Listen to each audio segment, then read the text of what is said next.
Big Boss Malayalam season 6-ലെ 6 wild കാർഡുകളും അകത്തു കയറി കഴിഞ്ഞു. അതിൽ നന്ദനയാണ് ആദ്യം കയറിയത്. ഹൗസിലുള്ളവർ കെട്ടിപ്പുണർന്ന് വലിയൊരു സ്വീകരണമാണ് നന്ദനയ്ക്ക് കൊടുത്തത്. കൂട്ടത്തിൽ നോറ പറഞ്ഞത് ഈ സ്നേഹം ഇന്നു മാത്രമാണെന്നാണ്. പിന്നെ ജാസ്മിൻ വെള്ളം കൊടുക്കുന്നുണ്ട്. ഇനി എന്നും വെള്ളം കുടിക്കുമോ അതോ കുടിപ്പിക്കുമോ എന്ന് കാത്തിരുന്ന് കാണാം. അഭിഷേക് ജയദീപും അഭിഷേക് ശ്രീകുമാറും ഒരുമിച്ചാണ് വീട്ടിലേക്ക് കയറിയത്.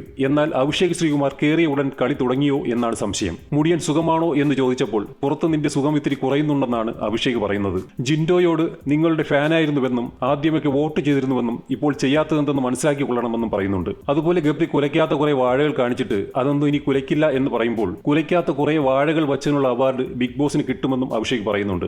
അതായത് ജാസ്മിൻ ഉൾപ്പെടെ എല്ലാവരെയും നൈസായിട്ട് തോണ്ടി ആശാൻ കളി തുടങ്ങിയെന്ന് വേണം കരുതാൻ. അഭിഷേക് ജയദീപും ജാൻമണിയുമായിട്ടൊക്കെ കൂടുതൽ സംസാരിക്കുന്നുണ്ട്. മൊത്തത്തിൽ ഒരു നിരീക്ഷണം നടത്തുകയാണ് പുള്ളി. സീക്രട്ട് സായിയും സിബിനും പൂജയും ഒക്കെ ഒരുമിച്ചാണ് കയറുന്നത്. നിങ്ങൾക്ക് ഞങ്ങൾ വന്നത് ശരിക്കും ഇഷ്ടപ്പെട്ടോ എന്ന് പൂജ ഗബ്രിയോടും ജിൻഡോയോടും ചോദിക്കുന്നുണ്ട്. എന്തായാലും 1-2 വൈൽഡ് പ്രതീക്ഷിച്ചിരുന്നവർക്ക് മുന്നിൽ 6 ഒരുമിച്ച് ഇടിച്ചു കയറുക. സത്യത്തിൽ ഹൗസിലുള്ളവരെല്ലാം ഞെട്ടി എന്ന് തന്നെ പറയാം. താടിക്ക് കൈയും കൊടുത്തിരുന്നു പോയ ജാസ്മിൻ അത് വ്യക്തമായി പ്രകടിപ്പിക്കുകയും ചെയ്യുന്നുണ്ട്. കാരണം മത്സരം കടുക്കും.